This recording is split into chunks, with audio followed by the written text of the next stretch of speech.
Matty G. It's Matty in the house. It's Don't Be a Hero podcast. It's nearly episode 100. Is it really? What episode is this? Oh, I didn't even notice. I don't know. I just know it's nearly 100. I think it's episode quite high. Is it? Oh, hello, dear Forrest. Hello, Matt. It's let me check. I'm checking right now.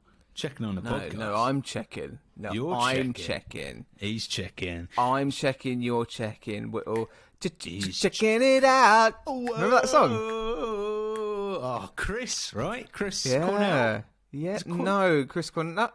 Chris Cornell is the lead singer of Audio Slave. Chris Cornell sounded like the. The other Chris guy did. You sounded like Chris Pratt singing "Goodbye, bye, bye, little Sebastian." We have done 87 episodes to date. 87. This would be our 88th. Wow. We're 12 away. We're a dozen. We're a baker's dozen away. We're a baker's dozen away. We are here for another episode. We are on another MCU journey. We are about to phase ourselves into a brand new phase, which is exciting as well for us. Phase all over my face. Feels like phase 4. I mean, phase 4 literally did go on for a whole year for us. Yes. So is it the final installment, or is it the first installment of phase 5? I think it's the last one of phase 4, isn't it? This is the last one. Oh, we're doing I Am Groot with the highlights next week. Oh, so yeah. This is the last official one, which is I exciting. Yeah, it's super, super exciting. Dear listener, thank you for being with us once again. Hope you're well. What have you been up to? You know, we're well into February now. We're nearly finished with it, if anything, which is mad. Spring. I feel like spring's coming, mate. Oh, it honestly, the sun was still up after 5 o'clock, and I realised that I'm 30 because the fact that was a feature in my life was I was like, Jesus Christ, I'm old. This is it. This is what Matt's been doing for 20 years. Yeah. You're affected by the weather far more quicker. You just notice a chill. Oh, there's a chill in the air. Oh, I feel a chill in the back. You know, we go, the springtime's here. I feel the warmth in my cockles. So, yeah, like that. Sorry, Matt. Could you please leave the lecture hall? You're really putting off the other MA students. If you could just, we're talking about crime, and I don't really know if this should be warming your cockles, quite frankly, Matthew. Thank you. Goodbye. Take care. I mean, if I'm drinking a JD, I'm genocide. Let's talk about that. Well, I'm drinking a JD and Coke, mate. I'm ready to go. Oh, he's drinking like it looks bloody lovely. What? Can you describe the flavour? It's tastes like JD and Coke. How do you describe Jack Daniels without saying it's Jack Daniels? Do you know what I mean? This was me teasing out of you the fact that you told me it's a limited edition job. Oh, it is. It's actually it's a Jack Daniels sour mash of sorts. It's just a little bit punchier. It's more flavoursome. But I've put a lot in there, and I'm already going, ooh, it's a bit strong. Matt's going to be giving all of the fan fiction, buddy. I'm going to be an absolute wreck by the end of this. Basically, Thor's cock was in his face. End of the podcast. Good night. But I do want to say, before we get into the swing of this podcast, we have a bit of an exciting news. Two pieces of exciting news. One that goes swiftly into the other piece of news. First piece of news is we finally have emails, Matt. Emails? Not Gmail. Not Mr. Don John and his big fat schlong. It is actual genuine emails that we have, and we are going to read them, Matt. No. in a brand new thing we're doing, Matt. Stop it. Which is going to be a bonus Friday episode. Is that what's happening? I'm acting like I'm surprised, like I've never heard this before, but wow, that's exciting. An additional episode, dear listener. Oh, yeah. So most weeks we will be producing a fat, stinking turd of extra content. And that is probably the best way to describe it. No, yeah, it's going to be absolute dog shit. But we're going to bring bonus episodes to you all. Lovely. We thought, all good podcasters do it. So we'll bring some extra content, hopefully get some extra views, and that'll be that. It's good for the real footage as well. I think we'll have some fun real footage to play with. I mean, we're having an admin chat at this point. To be honest, all we do really is that we either spend 15 minutes talking crap at the beginning, or we spend 15 minutes talking crap at the end, after we press record or before it. So we're just going to add that bit in, I suppose, in a separate episode, which kind of quite exciting, dangerous, if anything. Which is kind of ironic, because we've now been speaking for 6 minutes, and arguably this is absolute tush as well. So there you go. Yeah. You've got another 15 or so minutes on top of this shit. So how thankful you will be. You're very welcome, everybody. Well, okay, let's not delay from any more. Let's go straight into this. Dear listener, it's time. The time has come for us to review Black Panther, Wakanda Forever.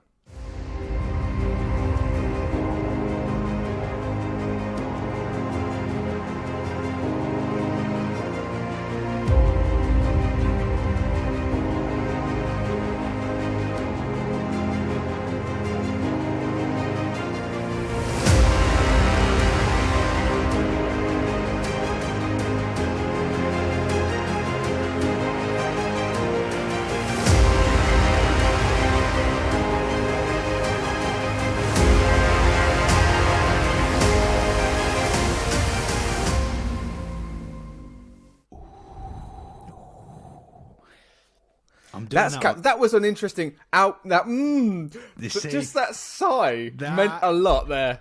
Well, no, because I was doing a little segue into the beginning, of the.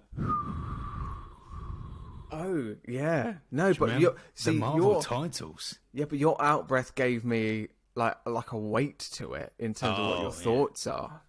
Oh, that's in terms of the film. I mean, there's a lot of weight to this movie on an emotional standpoint.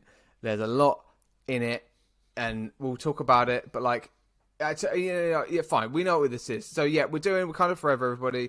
This is our movie review. So we're going to do a summary in a moment.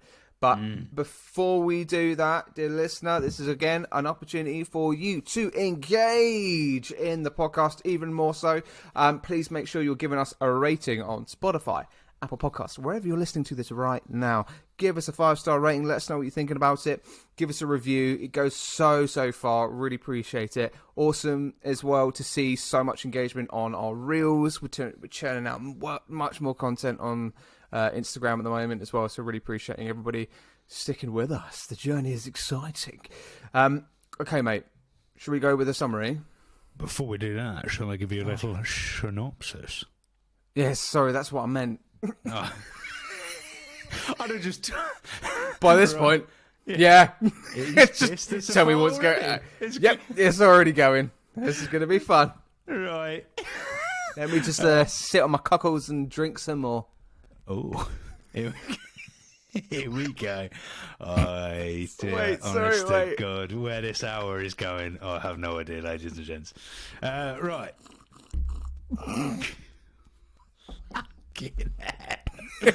Right, synopsis. Let's go. In Marvel Studios. Sorry, hang on. Okay, wait. Why did you have to unmute yourself to cough your mucus? What was that about? Just so everybody can understand right now what's going on. I'm slowly dying. I'm going to put myself on mute now. Bye.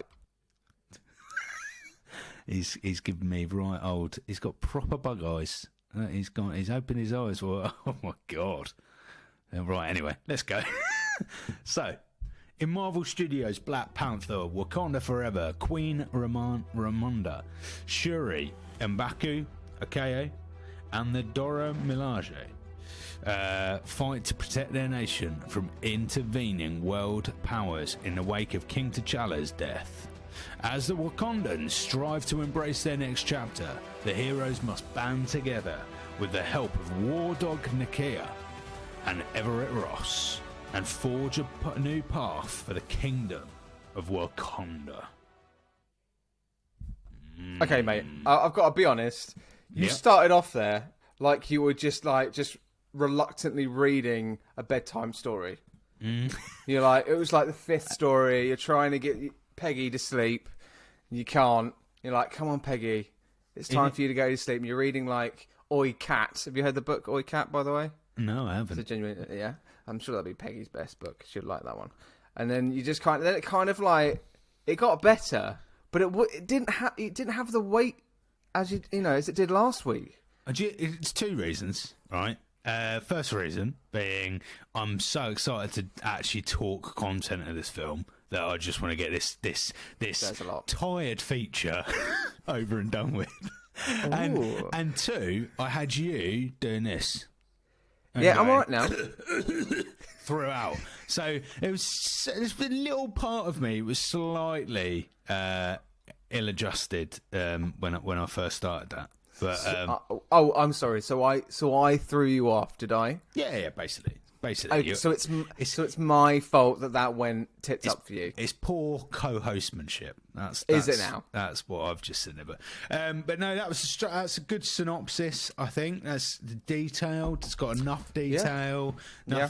Nothing too much. Nothing too less. We do not hear, which I'm shocked about, the name of arguably one of the best people in this movie, Namor. Mr. Namor. Which I am shocked about. Normally we hear all sides of the tale, but they decided to keep that one quiet off of this Rotten Tomatoes synopsis. But let's get straight in. Let's not diddle-daddle anymore. Matt, general thoughts and feelings. Go, go, go. Oh, okay. So, I mean, I don't really know where to start. I watched this, just finished watching it, I want to say, about an hour ago, and I watched it in two halves. It's 2 hours and 41 minutes. I would argue it's 40 minutes too long. I think that this has been a project that is weighted with personal grief in real life.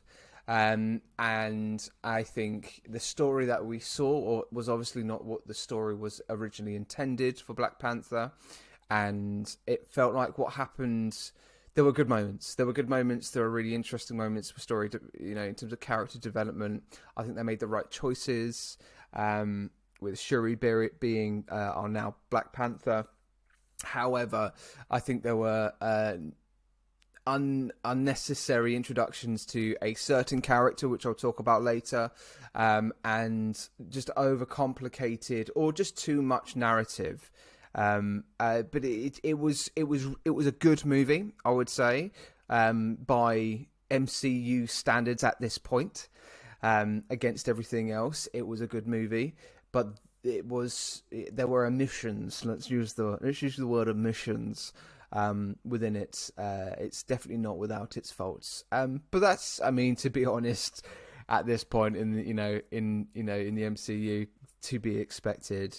But yeah, some great moments, but also, yeah, maybe not so many good moments. That's as vague as I can be. I got to be honest, Matt. I'm shook to the core right now. This was one of my favourites for a long, long time. But really, I thoroughly agree about the length. Easily could have chopped off 30-40 minutes of this. Easily could have done. There's a lot of heartfelt moments that come overly regularly, and a lot of Shuri walking into a room, looking at a thing, and you're like, yeah, it didn't need this scene. We've had this about 10 times before. But I think very strong villain. Very well articulated story, a nice I think they've done really nicely between what I call the macro and the micro. So if we look at kind of macro being the rest of the world, and then micro being like Wakanda, people of Wakanda, and then the macro being the overall world, like world image and different things going on. The great, like the wider MCU, I suppose, is the easiest way to say it. I think that was handled really well. I think there's incredible. I think almost everyone, almost everyone was very well cast. Is an incredible actor. There's one specific actor in there that I question. Interesting to know who that is. But yes, that's it. That's as vague as I'd like to be at this moment. I thought it was very good. Interesting. I think the fact that you say that it was one of the best things that you've seen in a while, that's interesting. Is that in terms of out of phase 4? Phase 4, I'm talking. Yeah. Fair. All right. Well, where should we start, my friend? Where do we begin? 2 hours and 41 minutes. There's a lot to talk about. I think let's talk about Chadwick, and let's talk about T'Challa and any sense of T'Challa, and we'll go straight in. I'm going to go straight in and talk about those Marvel credits. Well, first scene straight into the death of T'Challa. Yeah. Dealt with really well. I liked that. I like that. I thought that was handled really well. It was what I found. Sorry to interject, my dear friend. No problem. But I think in terms of that beginning bit there, what I now remember us watching this in the cinema together when it first came out, and when those credits rolled and boom, we're into that first shot, and we knew immediately what we were about to witness. We were about to witness the present demise of T'Challa, and I don't think many audiences were expecting it to be played that way. I was fully expecting for us to see just an introduction to something beyond the future, beyond his passing, and then we see his grave later. Not in present time. We don't obviously see him, but like we are experiencing the loss in real time.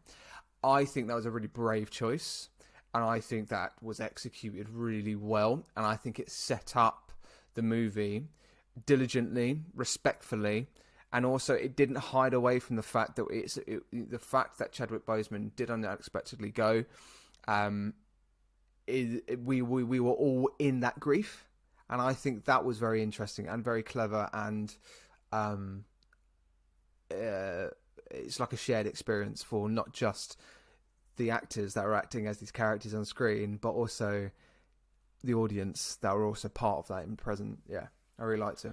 Agreed. I think there must have been a real kind of trust, a trust, and a really nice enough atmosphere on set for the actors to trust the director with that decision, and the director, and the writer and the director to trust the actors, because, like you say, that is a brave decision to go for a scene prior, but not prior in inverted commas, before T'Challa's death. I think, if you know that an actor has actually passed surprisingly and passed recently when you're filming that. I think that was quite bold. The Marvel credits was a particular moment, because I remember literally I turned around and looked at you during that bit, and we were both like, wow. Because it's just dead silence, a little bit of wind noises, and just a gentle breeze whilst we see those credits, and that was a really brave. Just the whole thing was really brave, really. Did you know that was the first time in the MCU history that the credits was rolled with no music? I didn't know for sure, but I anticipated, and I'm not surprised. Yeah, I think it was dealt with so well, and I think with the wind being part of that, and there was even a shot in that MCU Marvel ident of Chadwick backstage smiling as himself, not in character, not as T'Challa, again, just really tasteful and really respectful, and a great tribute in that first moment. And as much as I was wanting the first watch, fully expecting it to be the root of this movie, it ended up not really becoming much of a root. It was obviously there, can't not ignore it, but like in terms of grief, but his grief and what it meant to everybody, it wasn't really lingered. It just kind of that's how it was dealt with, and then they moved on to kind of more focusing characters, introducing new people. It was powerful. It was powerful. Yeah, very powerful. I think funeral scene,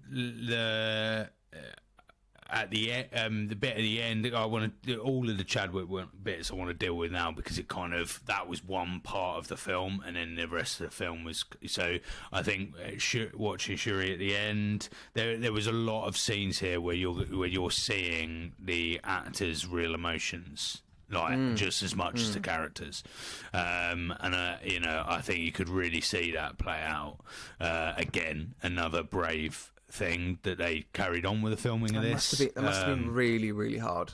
For anyone to have experienced that on set, it must have been an incredibly difficult thing to do, from not only mourning a fictional character but the person that played it as well, and it being really raw. And it, this was filmed during COVID as well, so so I guess I can only imagine, with the restrictions that were around the filming, must have made it even more difficult to even kind of console, to comfort during those moments. And I kind of got that feeling, I just mentioned it in my reviews there, that it felt very weighted with grief.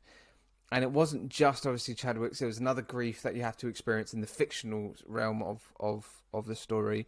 But it just felt, particularly, Leteta Wright, who's Shuri, particularly following her story now, taking the mantle, Black Panther, all of it felt like she really used it and harnessed it, and I would say she used it to the betterment of the character, but you could also see just weighted grief for losing a co-star, a friend, I'm sure, and that very much felt like, there were moments where, like you say, I didn't know whether it was Shuri or Leteta Wright. Do you know what I mean?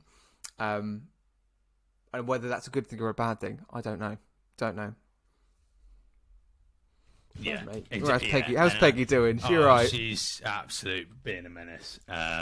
So apologies. I'm trying to have a heartfelt conversation, and you're having heartfelt words to say whilst I am basically wrestling my cat in the background. So I can only apologise for that. But in terms of that sequence with the Yes. with the march down, everybody wearing white, the dancing, it was a visual spectacle. And one thing that I said, I remember when we did Black Panther, actually I got to say, actually, the when we reviewed Black Panther, it's still to date one of my favourite episodes we've done. And I mentioned about the next one. I don't know, we must have seen it by then, I don't know. But I remember saying, for Wakanda Forever, so I really want to see more of Wakanda. What does it look like? What is it? Well, who are the people? And I think, again, that was an opportunity to bring the community together of Wakanda to mourn the loss of T'Challa. And it was just really tastefully done. And yeah, again, just it hit, and it hit well in that. And we're talking about the first 5 minutes of screen time, if that. Yeah, amazing. I thought that whole thing was incredible, and I think we will park that and start to talk about the rest of the plot and the other characters. But Chadwick, obviously, massive loss to this film generally. But I think they did incredibly well with the sequel, incredibly well with the opening scenes and how they dealt with that death. That's good. No, it's interesting. There's a bit of trivia here. Shuri obviously dons a different hairstyle and has shorter hair from the long sort of style that she had in Black Panther. And so apparently the shortened of hair in many cultures there in African sort of continent features like if you shave your head as part of a mourning process. And apparently that was a conscious choice with some of the actors, not just Shuri's character being shorted hair, but like others as well. Interesting. Anyway, Nice. I think in terms of Peggy, what's she doing? What's she doing now? She's just running around, mate. She's now got to go with her mother and leave. Oh, the room. no. Bless her. She's. Oh, bless her. You can hear Sophie in the background there. But yes, I think. All right, let's get on with. What did you think about the bringing the Western world in, or the rest of the world? Into this, I thought it was done really well. Like, I quite like the opening scenes of Ramona, bringing in, seeing what the rest of the world feel about their kind of their lack of input into what had gone on. I quite like that. What did you? It's just absolutely ridiculous. What do you think, Peggy? What do you think? You really are ruining the entire episode here, aren't you? Just absolutely shitting all over our. Can we hard get work Peggy a Don't Be a Hero podcast cat t-shirt? Can we get her a Don't Be a Hero cat t-shirt? Oh, here comes. It's not a cat, so. but my wife. Oh, it's a right old family affair. Look at that. Oh, lovely stuff. I reckon, get her some shades. I'd like some Peggy, cat shades. That's what I like. Cat shades. Peggy cat shades. Would you like some glasses? Little Don't Be a Hero glasses. She'd love it. Oh, hello, Rach. Why aren't you saying anything, Rach? You're just standing here. I need to put the kettle on. Oh, okay. Oh, You can put the kettle on. right. That's right. See you later. Hello. Don't Be Here, Rach. podcast hijacked. This episode's going amazingly well so far. I It's look like really- the girl from The Ring. Oh State, god. state of it. State of me. What do you think of Black Panther: Wakanda Forever, Rach? I have not seen it. Classic. No, I've seen You saw a bit of it, and then I saw when Angela Bassett's character died, and I'm joking. and Surprise, no. and went, what the fuck? Yeah. Yeah. Yeah. Cool. That's great input. I think. Such a bitch. That's. Such a bitch. Oh, it's fun. So no, I've seen 20 minutes of it. 15. Yeah. It's 2 hours and 41 minutes. 8.5. Maybe 8.5 minutes of it. Oh, it's over for me. Thank you, Rachel. Right, lovely. There you go. Okay.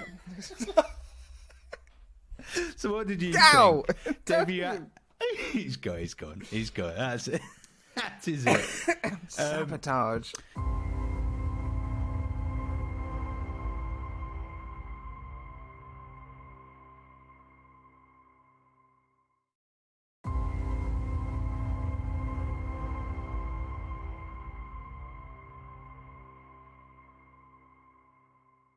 Yeah, I really liked the use of the politics involved in it, the kind of Security Council, bringing that all in. I thought that was quite intriguing. It didn't feel too much like Captain America, where it's brought in quite heavily and brought in a lot. It felt like just the right amount of it. What did you think? It felt, I think, it introduced Angela Bassett really well. But I think that whole sequence was wrapped around a good fight. What did you think about the fight? With it sort of started with Denaya, Okaye, Michaela Cole. Really cool moment. What do you think? I'm going to put myself on mute while the kettle's going. Jesus Christ! This is going honestly, well. Really, this is top quality content. I loved it. I loved all of the vibranium scenes. I think are really good, and I think most of this film, what it does is gives an accurate portrayal of what would happen with something similar. I think that would be what certainly the US and the UK. If something like vibranium was out there, that was exactly what would happen. Do you know what I mean? It's very centered around historical things. Do you know what I mean? Yeah, I think, and again, not our place to talk about that. And I think it's that's where that comes from. Do you know what I mean? And it works well because it is part of that is what Wakanda's about. It's about protecting their people from the outside, because the outside are eating each other alive, you know? So it's about them protecting not only their vibranium, but their heritage, their culture, you know? And it's very clear that the politicized view of the use of vibranium is very reminiscent of other things that happen on the planet that we live, you know? But yeah, no, I think it kind of sets up really nicely. Then we go back to kind of Shuri, who's trying to recreate the heart-shaped herb through the technology to no avail, trying to use the genes of T'Challa as well, and kind of virtually gives up until, and this kind of happens in the first act of the movie, until we are then given a lead in, thanks to oh my gosh, his name's just come out of my head. I was gonna say Michael Sheen. His name isn't Michael Sheen. Martin Freeman. Thank you, Rachel. Martin Freeman giving the whereabouts of an MIT student, which is kind of linked to Spider-Man there. You know, Peter Parker trying to get into MIT from No Way Home, all that kind of stuff. So we were introduced to Lionheart. What is Lionheart? I don't. Lionheart is you having far too many beverages before you've come on here, mate. That's hey. Lionheart. Yeah. Yeah. Anyway, her character, right? Yeah. If she's at MIT, is this at the point at where MJ is also at MIT? Good question. And to be quite honest, at this stage, no idea, mate. I'm assuming there's got to be a link of certain stuff. I'm going to throw in here at this point before we get carried away with this plot. And what I was going to say earlier and forgot to say. So you know, I said there was an actor that I wasn't so keen on in this. Yes. Michaela Cole. Oh, really? What? Yeah, Annika. I didn't gel with Annika in the same way. Like, I just feel like all of the Wakandan or Wakandans people are of Wakanda. I felt like all of them you really support and you really love, and they just seem like genuine people, right? And like absolutely love a Koei. Yeah, Koei. But I just felt like with Michaela Cole's character, it was all a little bit like I felt quite standoffish a little bit, and a bit too like I'm a warrior. I've got a fierce face, and I'm a bit like, ooh, what's my character like? Ooh, it felt like we were going to find out that she was actually working for the US. It felt like she wasn't really. She'd been shot in, especially as she just appears in this film, right? She wasn't in the first one, was she, Michaela Cole? This character wasn't in the first one. I think she was, wasn't she? I don't think she was. I think that's part of the thing. I think no. Oh my god! Maybe. I think she was, but maybe she wasn't. I don't know, mate. I'm sure I remember seeing Michaela Cole is on a mission in her first make a MCU debut. Debut in Wakanda Okay. Forever. Yeah. Oh, So yeah, she you're right. so she was kind of shoehorned into this, but knew all of the main characters. And it felt to me that it was like she was part of her plot was going to be that she's actually working for the US. See, you just said shoehorned. I see now. I have the same kind of views, but not with Michaela Cole's character with Annika. But I have it with Riri Williams as Ironheart. really? Jesus. Because this is an introduction to a brand new superhero, and of a big deal as well. This is something to. I mean, I think the original intent, let's not beat around bush here. The original intent here was for this character to take over Tony Stark with a new iron suit, right? But it is a character that's quite clearly just shoehorned into what is already a packed story, a narrative. There were moments... Sorry, you carry on, and Yeah. I'm gonna dispute you later. Brilliant. There were moments... there were moments where Ironheart got into the first suit the first time in that first sequence when they were fighting over the bridge.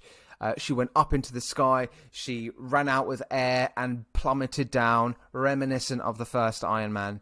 There were moments even later on in the movie where she's banging into her hardware, making the heart very reminiscent, shot by shot, of Iron Man as well. None of these things were built enough in terms of justification, in terms of reasoning, and building up to the fact that this is some potential successor to Tony Stark.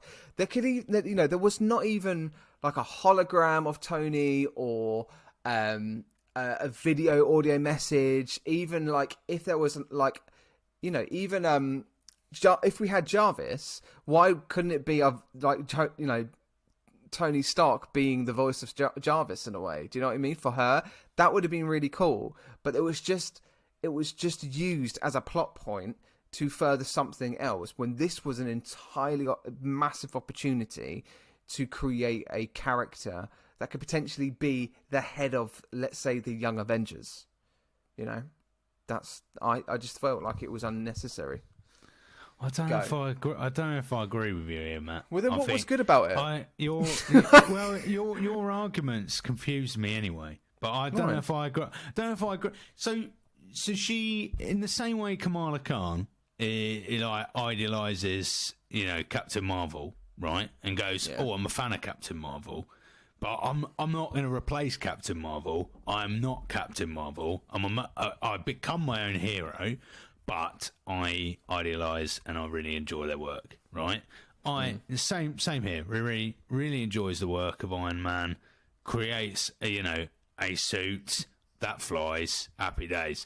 I don't think we need to suddenly dramatise this as new lead young Avenger. Oh, Iron must be replacing Tony Stark. Oh, this is huge. Oh my god, why was this not bigger in the movie? I mean, it doesn't need to be. She's got a suit. She's a very clever person, and it doesn't need to be any less than that. And this is the exact issue I've got with the state of the MCU at the moment. Is that every small bit, right? You can allude to another thing that's happened in the MCU. You can have a little cameo, have a little Easter egg. It doesn't have to then mean it's got a gigantic long-term nature to it. Like, it can be a little thing that goes, oh yeah, that was nice. Oh, little bit of a reminder that Tony Stark was once a piece of this Marvel universe, and his suits were great. See, but the problem here is that they didn't actually stick to the source material, because by the time Riri finds, so basically she actually steals the materials, which she did. Okay, so she stole Stark Tech to build an iron suit at MIT. That was to the comics. However, at the time of the comics, Tony Stark is still alive. So he finds out, and he basically chooses Riri as a protege, as a kind of Padawan, let's say, to then succeed Iron Man, right? But there isn't any of that kind of. I know it's not used as a succession, and it was very deliberately not used as a succession point. But this is her own thing. That's fine, but I just didn't feel like there was enough justification. Miss Marvel, Kamala Khan, she's a massive fan of Captain Marvel. She says it a lot, to the point that she's teamed up with her in the Marvels. With this, it just kind of felt like, oh yeah, no, I just stole this guy's, Tony Stark. It didn't feel like she idolized him enough, or at least it wasn't threaded throughout. But that's what I mean. Does it have to be though? Does it have to be a huge, great thread, or can it just be you've read the comics? We're going to give you a little, here's our little tie-in, and that's as simple as that. Then why use Ironheart as that character to come in to this movie? But do we know she's definitely Ironheart moving forward? Yeah. Do we know that? If they're sticking to the comics, yeah, you're assuming that because the comics telling you that's happening. But that's what I mean. Is that they might never use her again, and that'll be fine. I don't think we have to and it's because it wasn't done very well. Yeah, no, because it doesn't. It can allude to a comic, but it doesn't have to be a thread that the MCU decides to go with. So, are you suggesting that they will just introduce a new Ironheart, a different, another fanatic that's found Stark Tech and built another Stark Iron Tech suit? Because the whole point of Tony Stark is that he got all of this tech appears everywhere because he caused chaos, right? That's the whole reason why Captain America and bloody Iron Man have a whole duel is about the chaos of New York, blah blah blah. So he's got bits and pieces all over the shop. I know what you're doing here. What are you giving me that face for? You're going, oh no, this is such a great opportunity for Obadiah's son to come in and be the new Ironheart, but he's actually an evil Iron Man. I mean, it would be. Since day one, you've been obsessed with Obadiah. Oh, jeez, give me a break. Black Panther, Wakanda Forever, the episode where they fall out. Now, I think so. I want to throw this up to you at home, everybody. What do you think? Do you think it was absolutely fine for Ironheart to be introduced but not be a massive character? Or do you think, like Matt, if you're going to bring it in, you do it properly? That's like a John Smith advert, that was. No half measures. No, it's not John Smith. What was no half measures? Oh, now I've lost my flow. No half measures. Your Google searches tonight are genius. Advert. Oh no, it was Breaking Bad. Oh, it was Relentless. That's no half measures. So cool. I think we've talked about that as much as we need to talk about. I would like to get to Namor. Yes. And the introduction of Namor. I think this could be one of the greatest villain intros, and I'm talking about the kind of ship where they're trying to find vibranium, and then we get this kind of eerie chant, like where they think, "Oh, it must be the people of Wakanda." No, it's not. They're blue. Is it Avatar? No, it's not. James Cameron's not here. But it's Namor. But at that point, we just see Namor like in the distance. Mm-hmm. And I remember again when me and you went and saw this. At that point, we both looked at each other like, "Oh my god!" It was very cool. It was so eerie. It like genuinely. It gave me. It reminded me of when we watched Moon Knight. Moon Knight, is it? Where there was genuine kind of like, you weren't sure if there was going to be scared, like jump scares. Mm. It felt like this was going to be a jump scare moment. Might not be Moon Knight. I think I'm thinking of Doctor Strange, where they're in that, where Multiverse of Madness kind she pulls herself out of the puddle, doesn't she? And you're like, yeah. So yeah, it was really good. It was brilliant in terms of an introduction to Namor.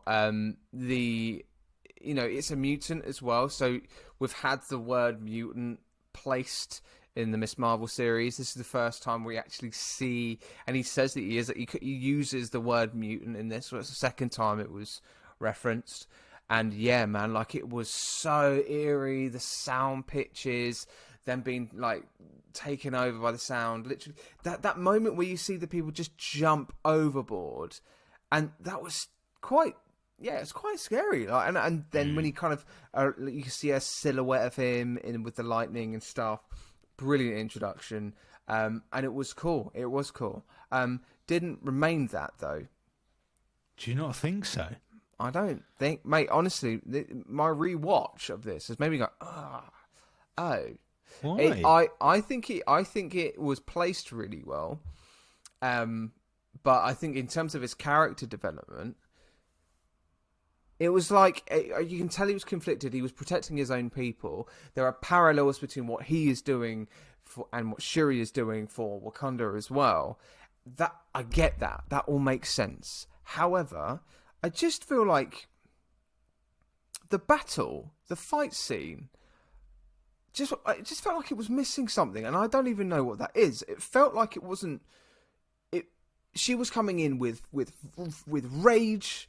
And it was almost kind of like she said she wants retribution and stuff. And like with Namor, it was kind of quite passive. I felt like he was only defending himself because he felt like he had to defend himself. It didn't feel like he was a villain at all.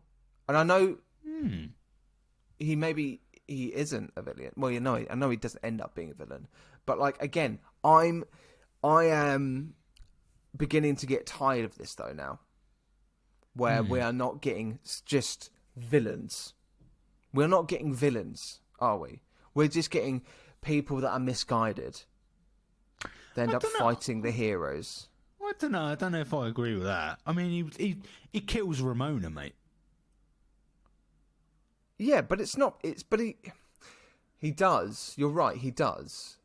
But it doesn't feel like, even when he does it, it's not with venom.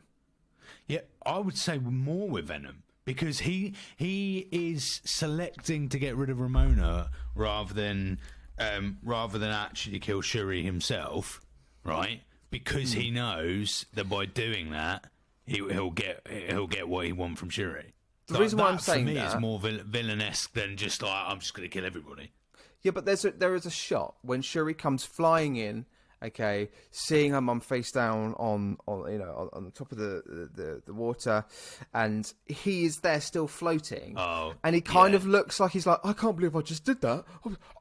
And he's like, it looks like a kid who's just, a bully who's decided to punch somebody for the first time, realised actually what the heck, what am I doing, and then went away.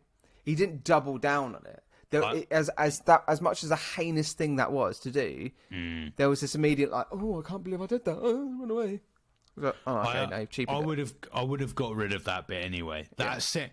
In fact, I'm pretty sure that was my main gripe, was that individual scene. You had a proper dramatic death, and then they intertwined it with a random spiel from him and him pointing his hand. And I was like, mate, just get rid of him entirely from that scene. It was very weird. He just needed to go. He's done his job and go. And so I do agree with you on that. But I don't know, because he, at the end of the day, he doesn't actually want to. He doesn't want to go to war with Wakanda. Because essentially, there's no benefit to him whatsoever. If he goes to war with Wakanda, the rest of we're not dealing with a secret invasion type scenario with the Skrulls, right? So Skrulls, the world was massively against the Skrulls for most of that series, right? Now he's not dealing with the same thing. Well, most of the world is by Wakanda's side. Even if they disagree with their methods, they are for Wakanda. So him taking war to Wakanda, and Wakanda knowing where Namor, resides and where they all reside, is only going to be damage for Namor. So I didn't mind the fact that he wasn't necessarily like just kill, because he knows that essentially, although he feels in his mind he had to make that move, in the long term that would be detrimental to him. Yeah. Him demolishing Wakanda doesn't make him safe in any aspect. Do you know what I mean?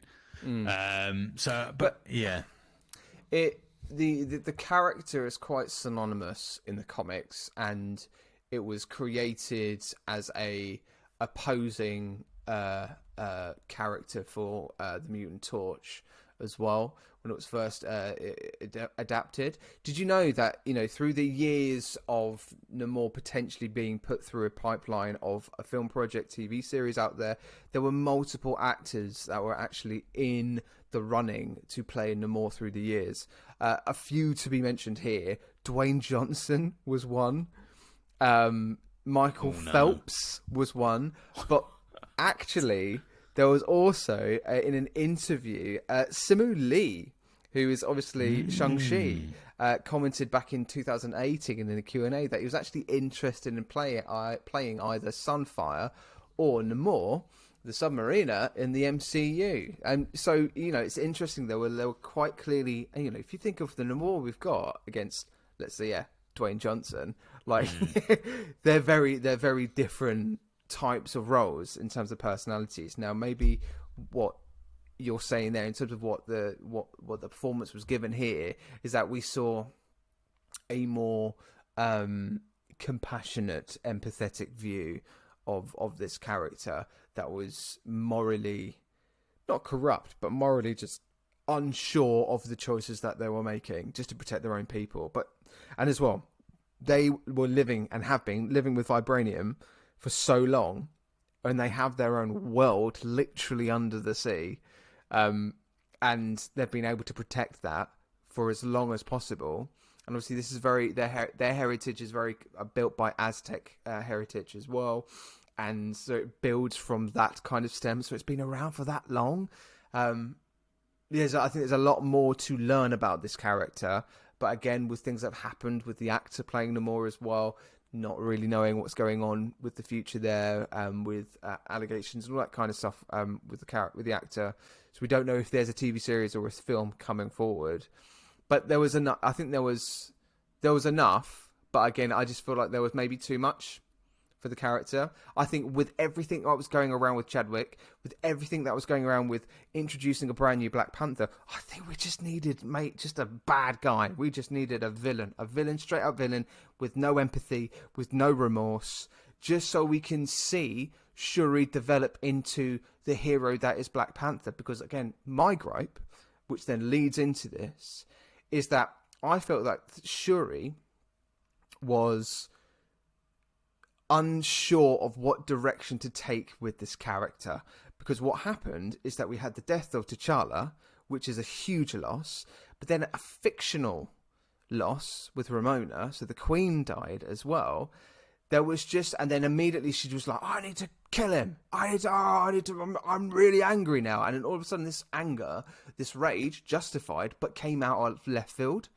Like, she was a character was funny in the first one. It was light-hearted, incredibly clever. Still, obviously that, but it felt like the rage kind of went left field. It would have been interesting to see that play through a little bit more. The ruthlessness, the fight scenes, a little bit more hand-to-hand combat, punching somebody to the point that you don't know whether you're going to kill them or not.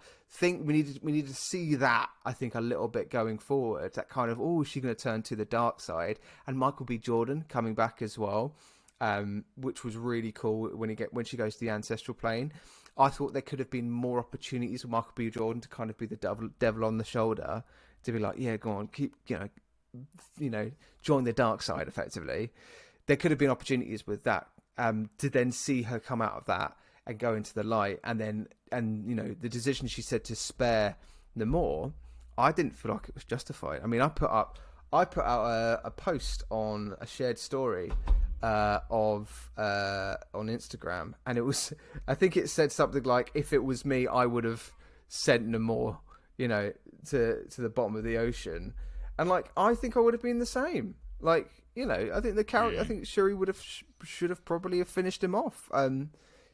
But I don't know. It just felt like it was a bit conflicted. I think we needed to see a little bit more of that light and dark. What path is she going to choose? What Black Panther is she going to be? Because it never felt like it was fully realised.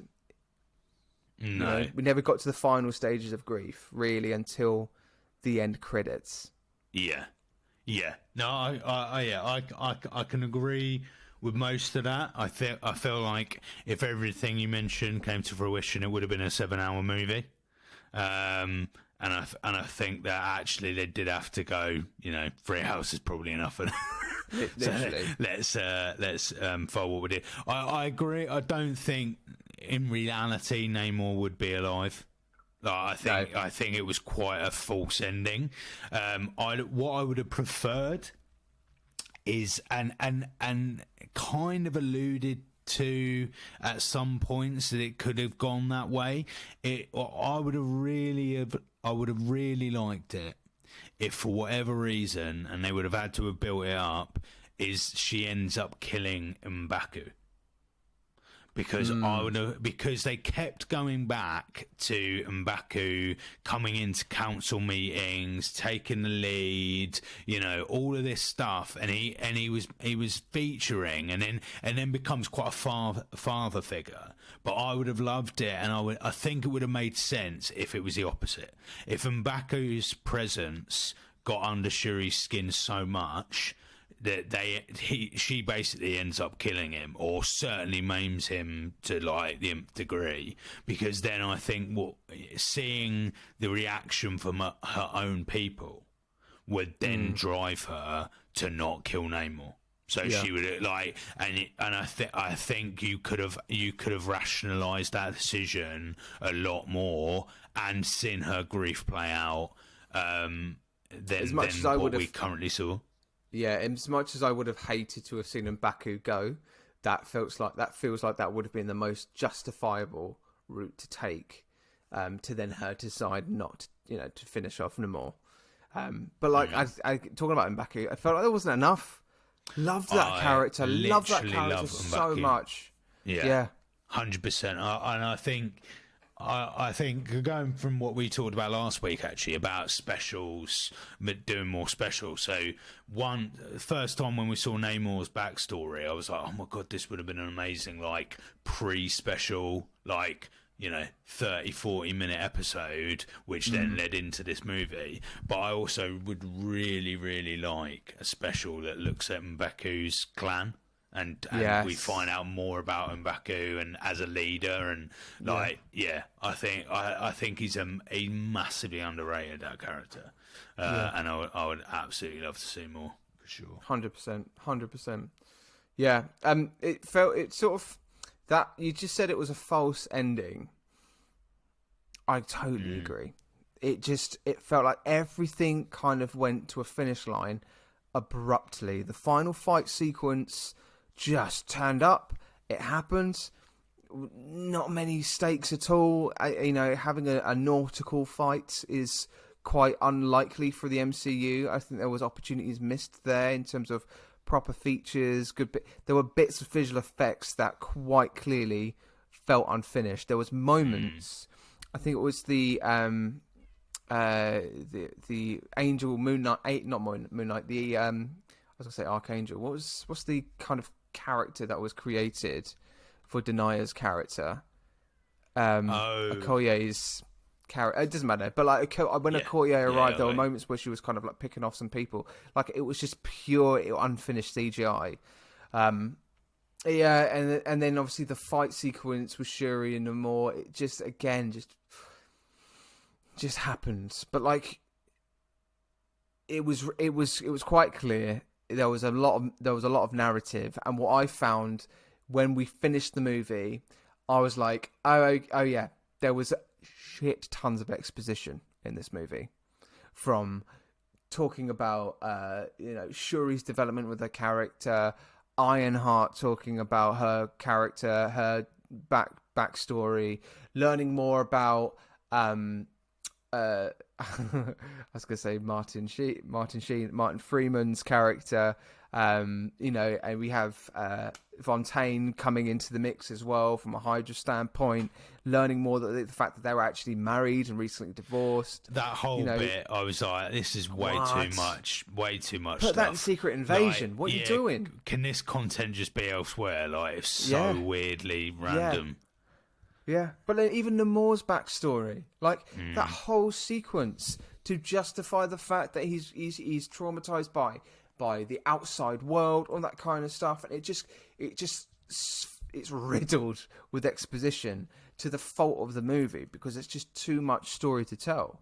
And there was enough story from that first 5 minutes. You have lost T'Challa. Shuri's got to take the mantle. That is your story. And I think that should have just been the first. And like you say, M'Baku being part of that, being the voice of reason.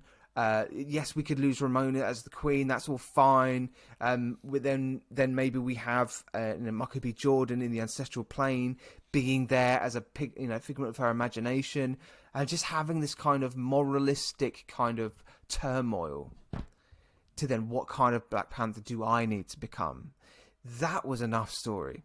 And there was just too many things at play here. Yeah. I think this could have been a 2-part film. I think they could have released 2 parts of this film, and it had it could have been I don't know, the legacy of Black Panther could have been the overall title, and then there's just so much in it, and so much was good. It's just too much for one film. What do you think about that end credits then?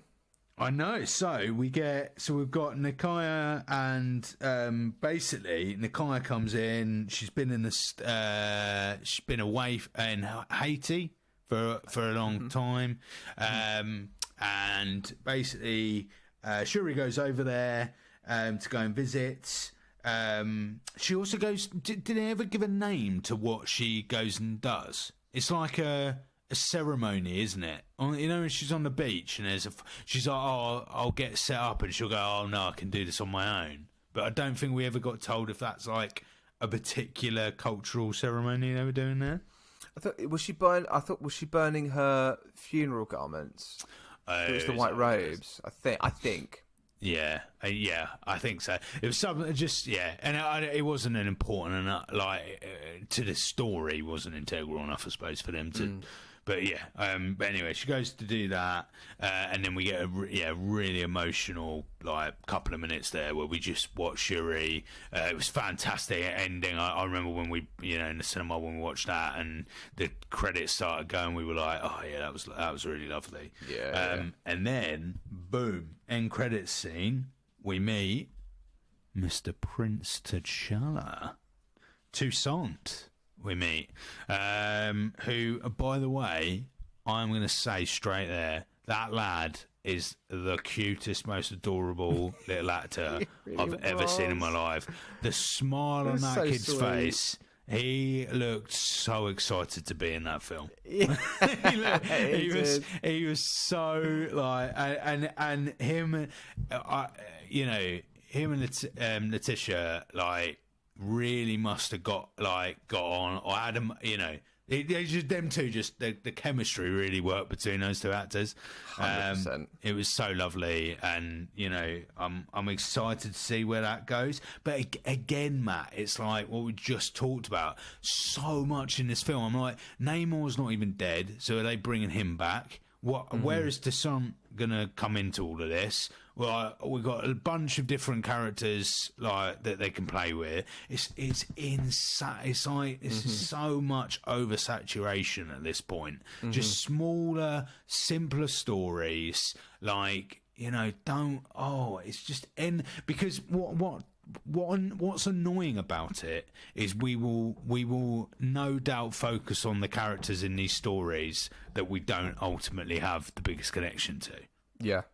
Out of all of this, we meet all these wonderful characters, and there's 4 characters that you're a bit like, yeah, I'm not really bothered about them. And I'm like, why'd you bring in so many characters? Where's Harry Styles? Where is Harry Styles? Where is he? Where has he disappeared to?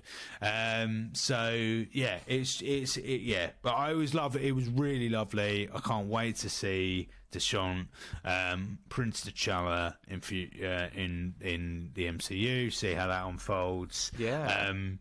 I don't know about you, Matt. I don't think it's going to be as integral as they're kind of making it out to be.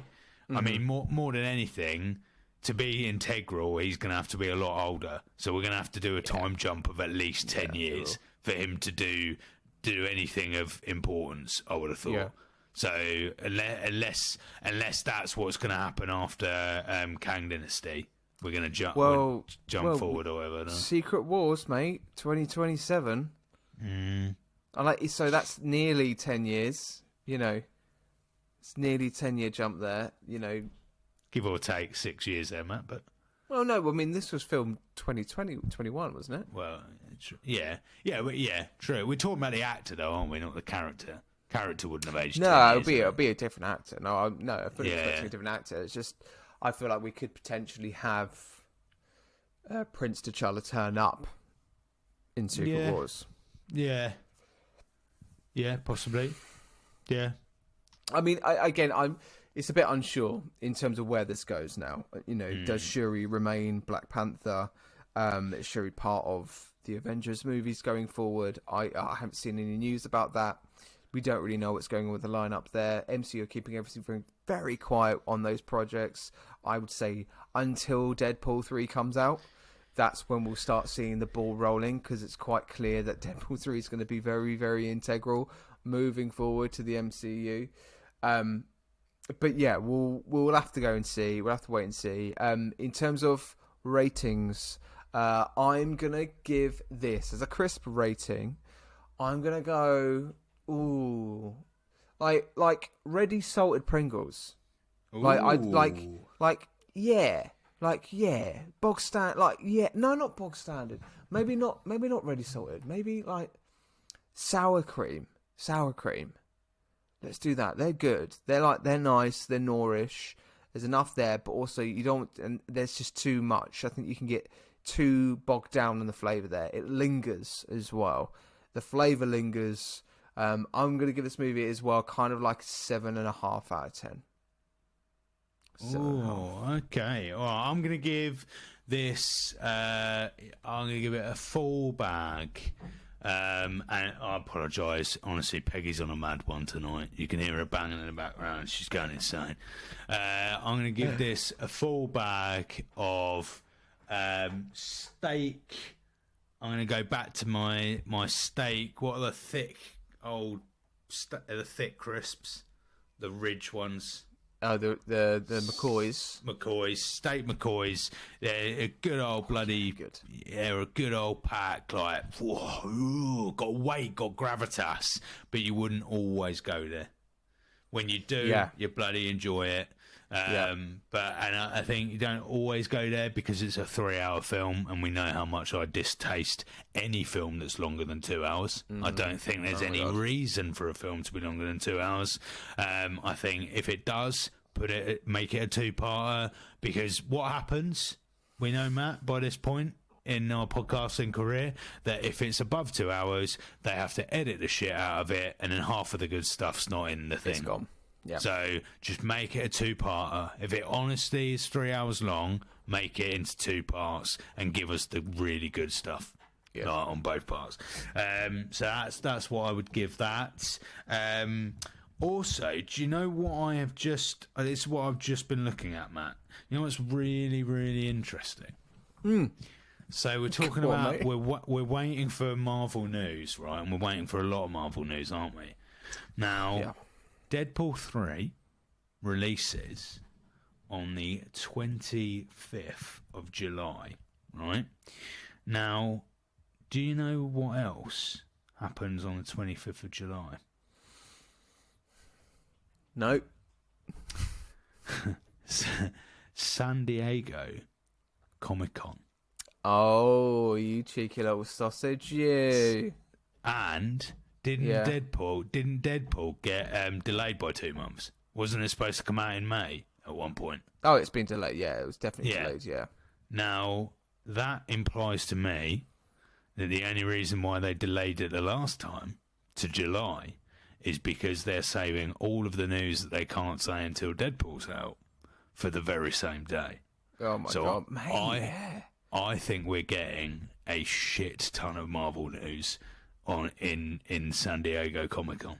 Mate, Good shout. That's how it started. Do you know what I mean? They strayed away from it last year. They said they had no news to share. I think we're going to find out what's happening with Kang.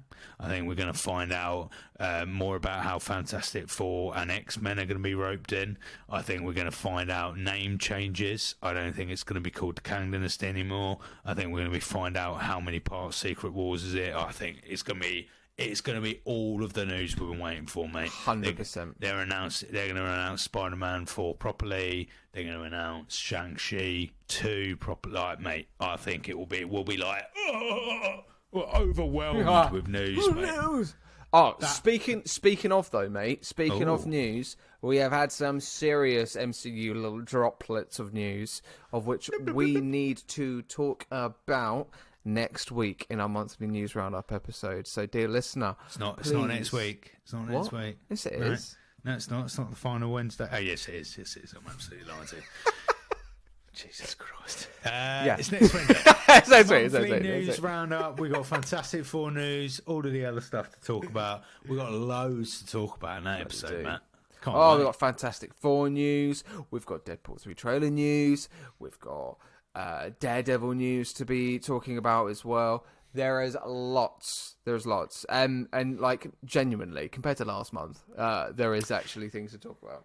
Yes, yeah, and actual news rather than just like scrapes of rumour bullshit that Ted with 5 followers has told us. So yeah, let's just say. But we will see you on Wednesday and Friday this week. Yeah. Me and Matt are about to go and record the next chunk for you for Friday. But for now, Matt, it's been an absolute pleasure. I've got an empty glass. I've drank all my JD, everybody. It's completed. Done. Dusted. Wakanda Forever. Thank you very much. All right. Dankeschön, bitteschön. Dankeschön. We'll see you next week we'll see you on Friday for the email special bonusy roundy up. And then monthly news next week. We'll see you later. Bye, Matt. Bye, my buddy.